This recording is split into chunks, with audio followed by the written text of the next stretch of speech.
Grandpa, my parents are trying to murder you, Emma said with the devastating clarity only an 11-year-old could possess. She had snuck out of school to save my life, carrying evidence that would destroy her family but preserve mine.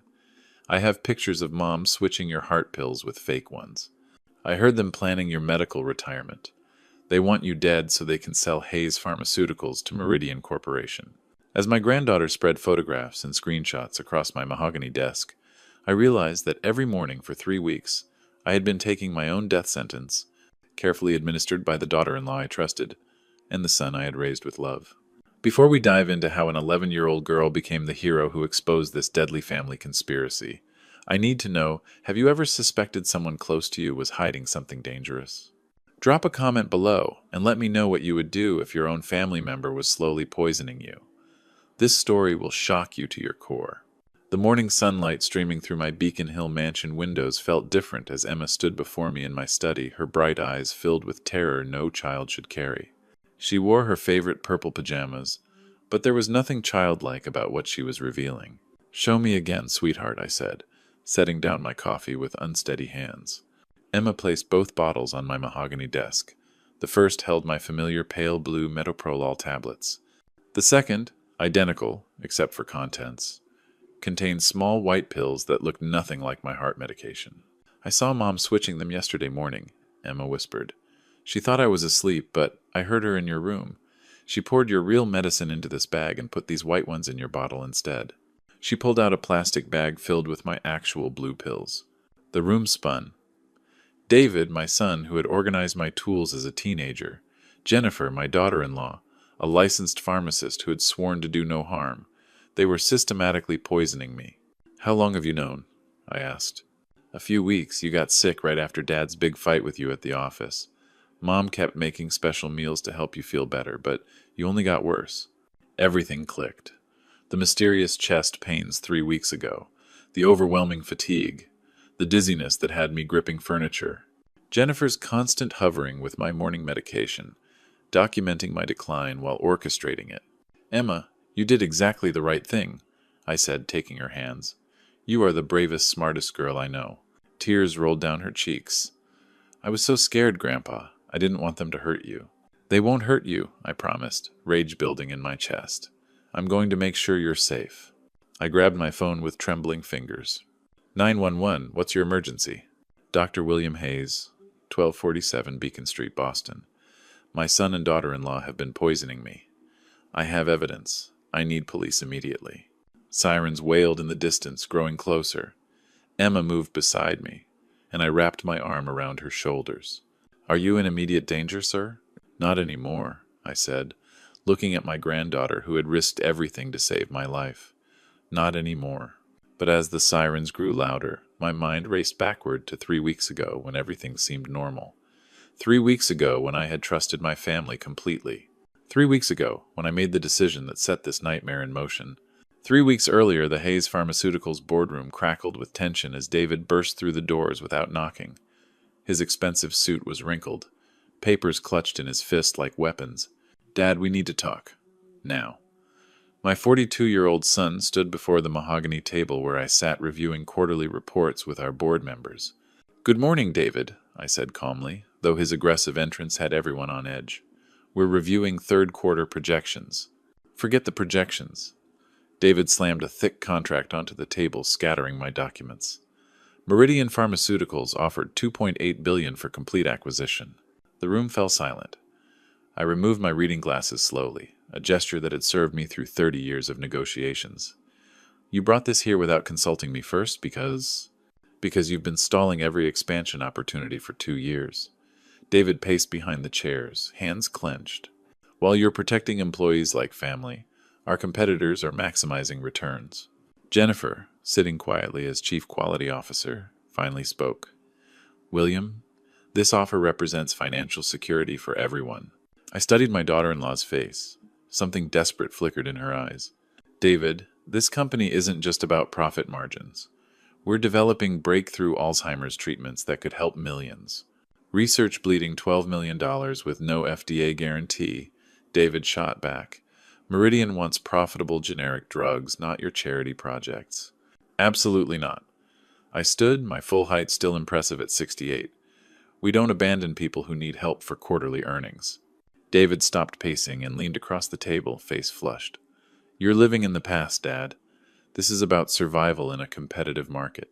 Is that what you think I've been doing for 30 years? Just surviving? I think you've lost sight of reality. His voice rose as board members exchanged worried glances. Jennifer and I analyzed the numbers. We could triple revenue in 18 months if you'd step aside and let fresh leadership take control. The words hit like a physical blow. Step aside. After building this company from nothing, my own son wanted me gone. Fresh leadership. You mean your leadership. Leadership that understands modern business. David straightened his tie, trying to compose himself. The board has a fiduciary responsibility to consider this seriously. I looked around the table at faces I'd worked with for years. Some avoided my gaze. The board will consider it, I said finally. But I won't be railroaded into destroying everything we've built. David's jaw tightened. Dad, I'm not asking permission anymore. This deal will happen, with or without your cooperation. Is that a threat? He grabbed his papers, heading for the door, then turned back with cold eyes I barely recognized. It's a reality check. You can make this transition graceful, or we can make it happen another way. But it's going to happen. The door slammed with enough force to rattle the Harborview windows. Jennifer gathered her things quickly. William, please think about what's best for everyone, she said softly before following her husband. I stood alone, staring at the Meridian contract that would end my life's work. I had no idea David had already decided exactly how to make that transition happen.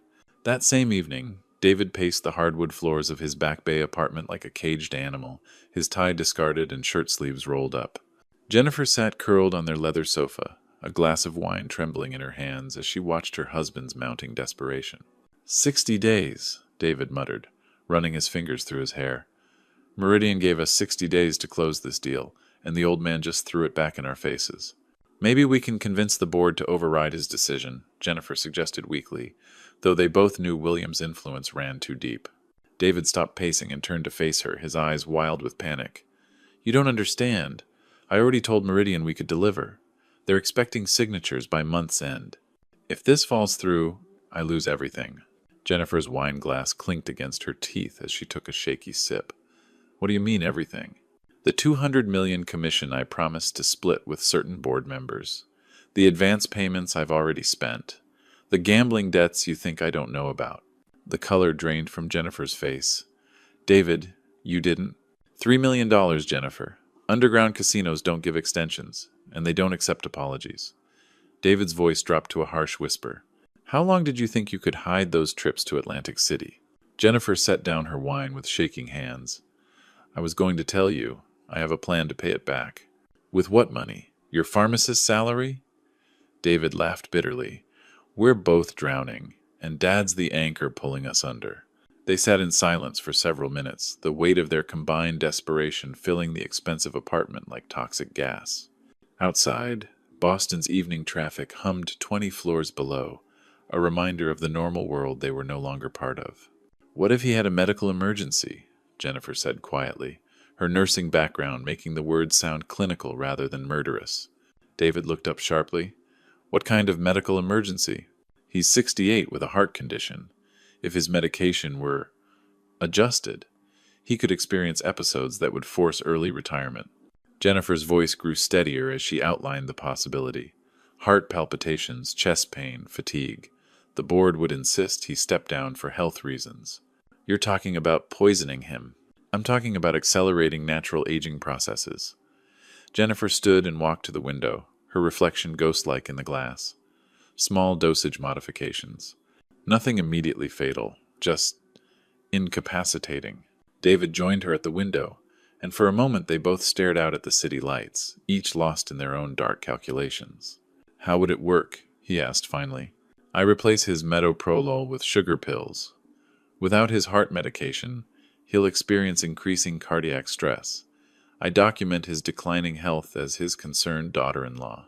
Within weeks, he'll be too weak to fight the Meridian deal. And if he doesn't step down voluntarily?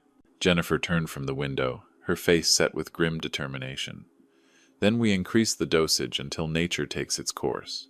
David felt something cold settle in his chest, but the alternative was worse. What about Emma? She's always around him. Emma's 11 years old. She won't suspect anything. Jennifer moved to their bedroom, already planning. I'll handle the medical aspects. You handle the board. As Jennifer disappeared into the bedroom to begin researching dosages, David remained at the window.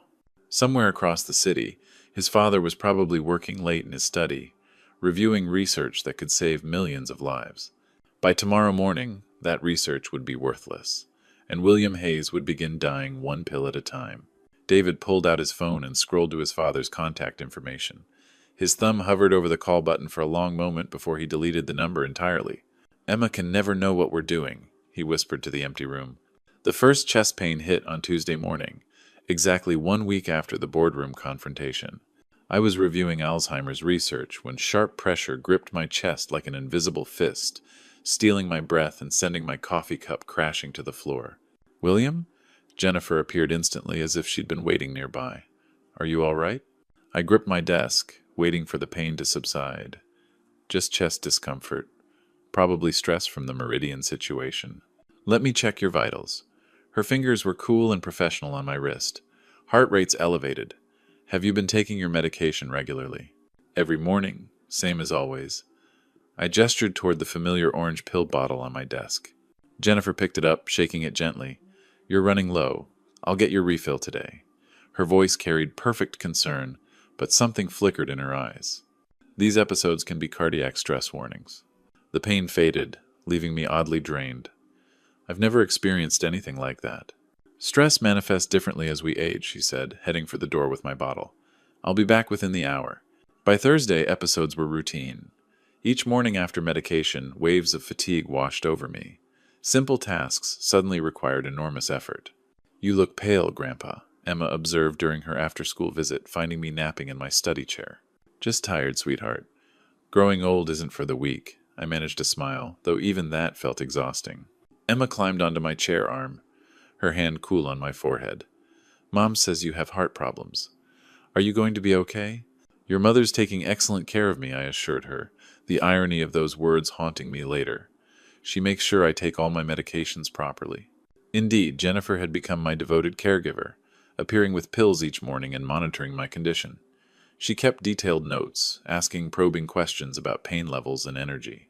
Episodes are becoming more frequent, she reported to David in what they thought was a private kitchen conversation. I'd come for water and overheard through the partially open door. How much longer? David's voice strained with impatience. These things take time. Too rapid a decline would raise suspicions. Friday brought the worst episode yet. During a conference call with Alzheimer's research investors, the room spun violently. My words slurred as I tried explaining our breakthrough findings. I'm sorry, gentlemen, I managed before ending the call. Medical emergency.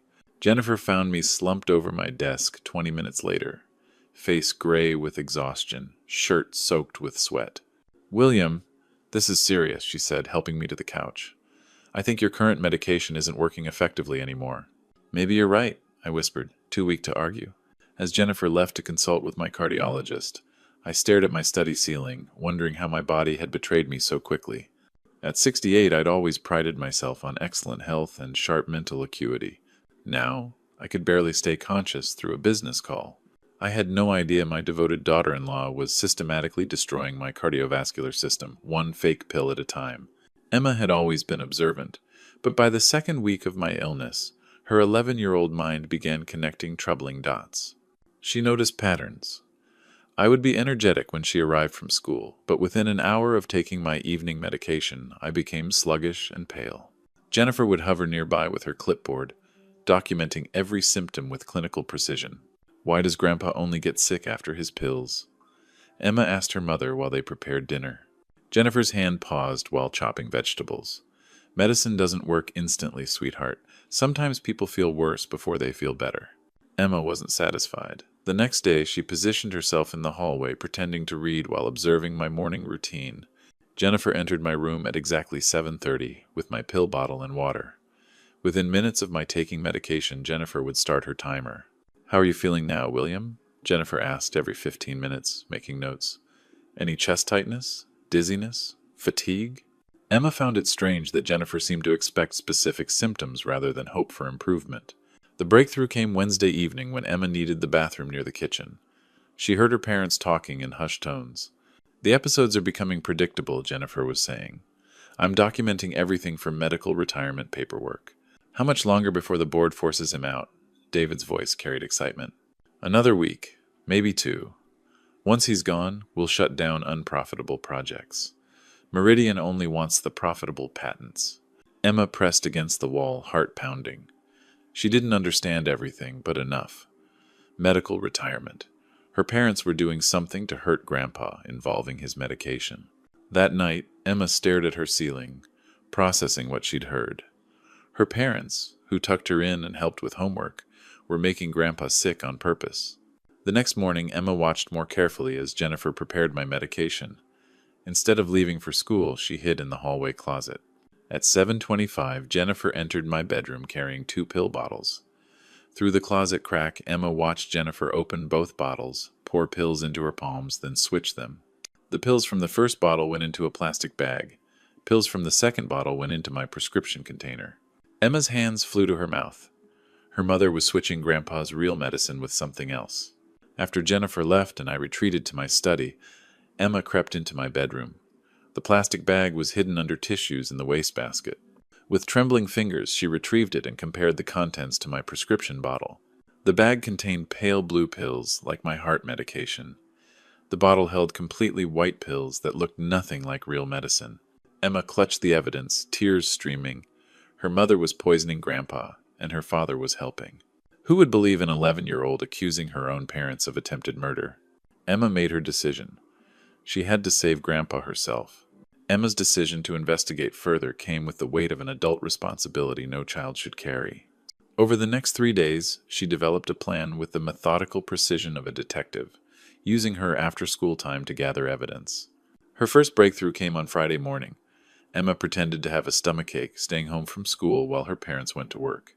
At 7:30, she positioned herself in the hallway closet with a perfect view of my bedroom door. Jennifer arrived punctually, carrying what Emma now knew were 2 different pill bottles. Through the crack in the closet door, Emma watched her mother's morning routine with new eyes. Jennifer opened the first bottle and poured the pale blue pills into her palm. Then she opened the second bottle, filled with white pills that looked like candy, and poured those into the first bottle. The real blue pills went into a small plastic bag which Jennifer tucked into her pocket. Emma's heart hammered against her ribs as she witnessed the switch. Her mother was literally replacing Grandpa's heart medication with fake pills. After Jennifer left for Hayes Pharmaceuticals, Emma waited until I had settled into my study before creeping into my bedroom. She needed proof, something concrete that adults would believe.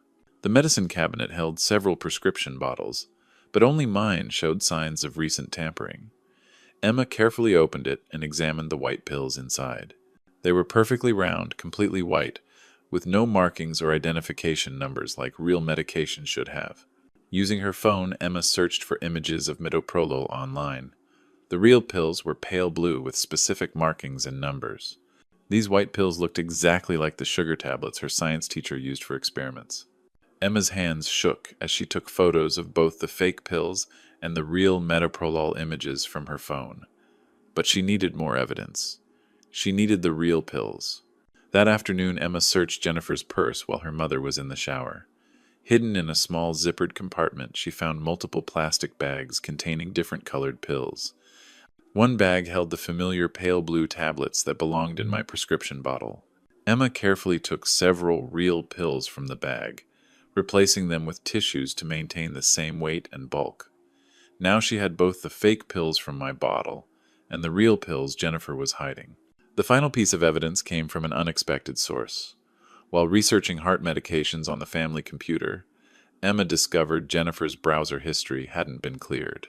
Search terms like sugar pill effects, medication substitution, and cardiac episode symptoms painted a terrifying picture of premeditation. Emma screenshot everything, creating a digital trail of her mother's research into how to slowly kill someone through medication manipulation. By Sunday evening, Emma had assembled her evidence: photos of fake versus real pills, screenshots of Jennifer's incriminating internet searches, and physical samples of both medications. She even had a timeline documenting how my health declined precisely with Jennifer's increased involvement in my care. But Emma faced an impossible choice. Presenting this evidence would destroy her family and send her parents to prison. Not presenting it would let them kill the person she loved most in the world. As she sat in her bedroom Sunday night, staring at the evidence spread across her desk, Emma realized she was no longer just an 11-year-old girl. She was the only person standing between her grandfather and death. The next morning she would have to find the courage to save a life by destroying the only family she had ever known. Emma carefully gathered her evidence and hid it in her school backpack. Tomorrow, she would approach Grandpa with the truth that would shatter both their worlds. Monday morning arrived with deadly urgency at Hayes Pharmaceuticals. The emergency board meeting David had scheduled for 10 a.m. was meant to discuss my medical retirement, though I was unaware of the true agenda.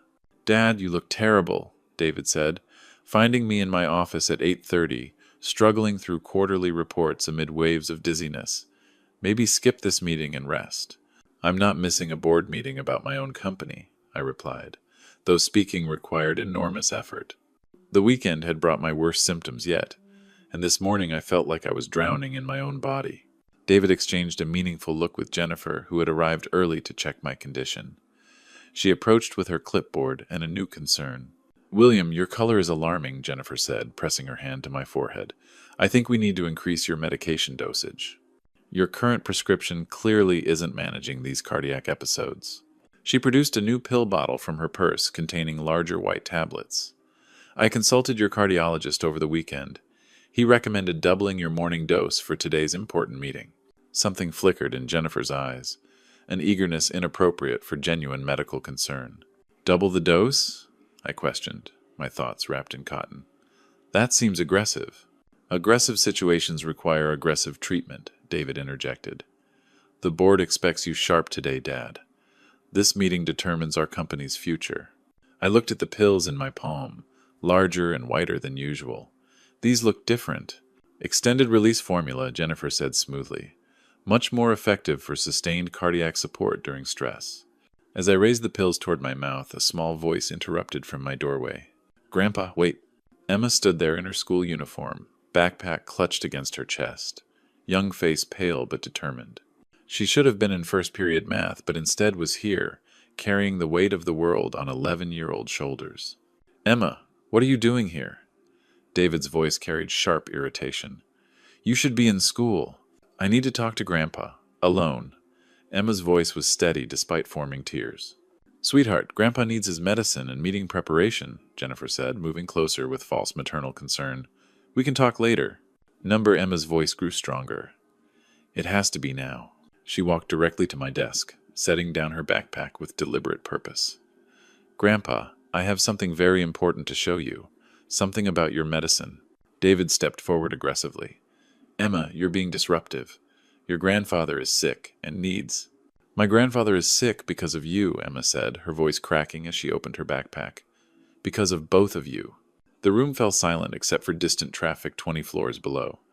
Jennifer's clipboard clattered as Emma pulled out 2 pill bottles, placing them side by side on my desk. "One contains your real heart medicine, Grandpa," Emma said, voice growing steadier. "The other contains sugar pills. Mom has been switching them every morning for 3 weeks." My hand, still holding the double-dose pills, began trembling as implications crashed over me. "Emma, you don't understand what you're saying," Jennifer whispered, face white as bone. "I understand perfectly," Emma replied, pulling out her phone with screenshots and photos. "I have pictures of everything. I know what you've been doing." The pills fell from my hand and scattered across my desk like tiny white lies finally exposed to light. The silence in my office stretched like a wire ready to snap as Emma's accusation hung in the air. David and Jennifer stood frozen, their murder plot crumbling. "Emma, you're confused," David said, voice taking on a dangerous edge. "You're just a child. You don't understand medical situations." "I understand these are sugar pills," Emma said, holding up white tablets from my bottle. "And these are Grandpa's real heart medicine." She showed blue pills from her bag. I photographed Mom switching them and found her internet searches about medication substitution. Jennifer lunged for Emma's phone. "Give me that. You're causing trouble with childish games." "Stay away from her," I commanded, standing despite dizziness. Protective instinct cut through the medication fog like a blade. Emma stepped behind my desk. I found bags of different pills hidden in Mom's purse. She's been collecting your real medicine for weeks. David's composure cracked. You little brat. Do you know what you've done? You've ruined everything. I saved Grandpa's life, Emma said, tears streaming but voice unwavering.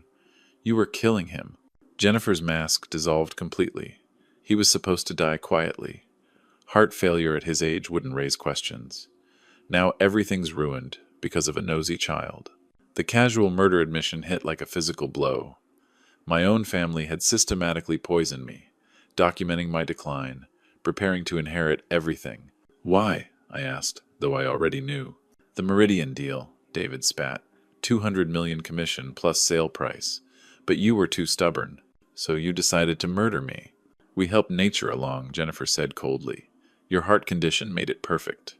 Missed real medication doses, replaced with placebo, and your body would finish the job. Emma was already dialing 911. 911, what's your emergency? My parents are trying to kill my grandfather, Emma said with stunning clarity. They've been poisoning him with fake medicine. Hayes Pharmaceuticals, downtown Boston, 20th floor. David grabbed for the phone, but I blocked him. Don't touch her. Sir, are you in immediate danger? The dispatcher asked. Emma held the phone for me. Dr. William Hayes. My son and daughter-in-law have systematically poisoned me by replacing heart medication with sugar pills. My granddaughter has evidence. We need police immediately. Units dispatched. Stay on the line. Jennifer frantically gathered papers, trying to destroy evidence. David, we need to leave. Now. Nobody's leaving, I said, blocking the door despite my weakness. Get out of the way, old man, David snarled, pushing past me. Heavy footsteps echoed in the hallway, followed by authoritative voices. Boston police. Building security directed us here. 3 officers appeared, taking in the scene. Scattered pills, Emma clutching evidence, David and Jennifer looking guilty. Detective Rodriguez. We received an attempted poisoning report. Emma stepped forward with remarkable composure. These are my parents, David and Jennifer Hayes. They replaced my grandfather's heart medicine with sugar pills to kill him and sell his company. She handed over her phone. I have pictures of fake medicine and proof of Mom's research into slow poisoning.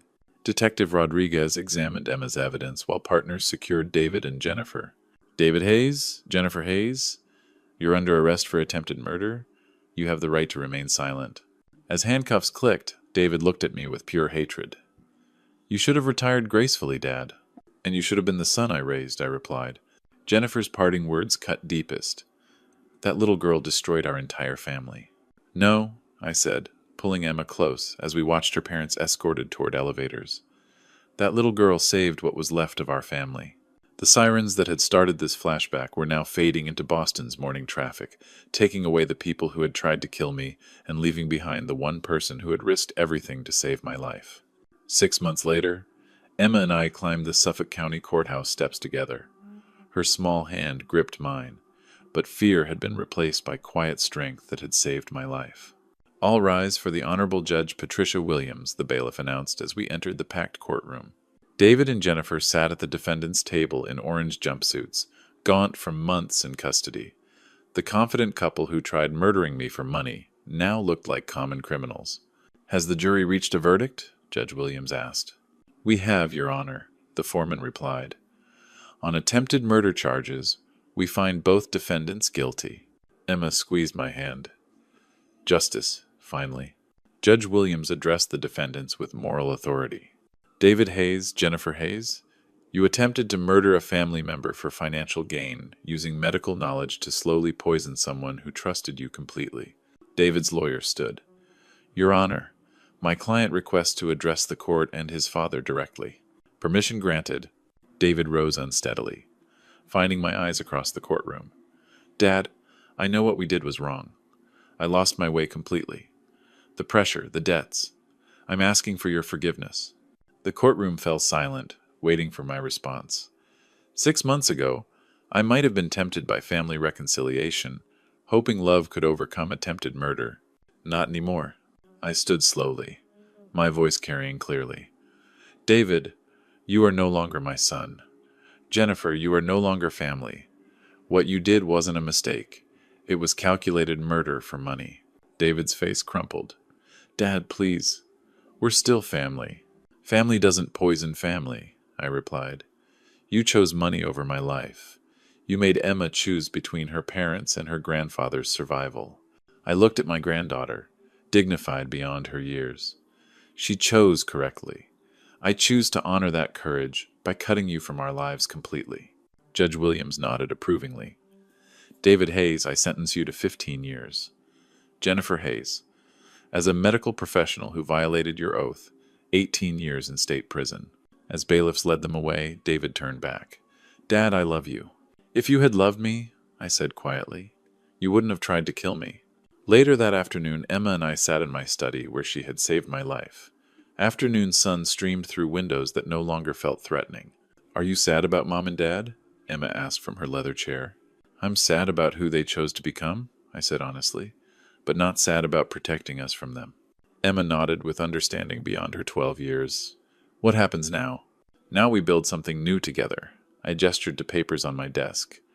Hayes Pharmaceuticals successfully launched the Alzheimer's treatment. Profits will fund your education and ensure financial security. Will I run the company someday? Only if you want to. You'll have real choices based on what makes you happy, not others' expectations. Emma smiled, the first truly carefree expression in months. Can we have ice cream for dinner tonight? Absolutely, I laughed. Some family traditions are worth starting fresh. As evening settled over Boston, Emma and I planned a future built on trust, love, and the unbreakable bond between a grandfather and the granddaughter who saved his life. Sometimes those we trust most can betray us in the cruelest ways. But God always places small angels in our lives, like Emma, to protect us from those with evil intentions.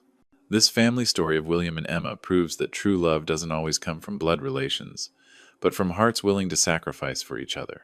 Grandpa stories like this remind us that age doesn't make us weak, but wiser to recognize who truly deserves our love. When God closes one door, like the relationship with David and Jennifer, he opens another, filled with hope and genuine affection. Emma taught us that courage has no age limit. An 11-year-old child can become a hero when love and justice drive them forward. The best grandpa stories aren't about perfection, but about overcoming adversity and finding light in darkness. Finally, this family story teaches us that forgiveness isn't always the right answer. Sometimes protecting ourselves and those we love from toxic people is the most loving act of all. God grants us wisdom to discern when to forgive and when to protect.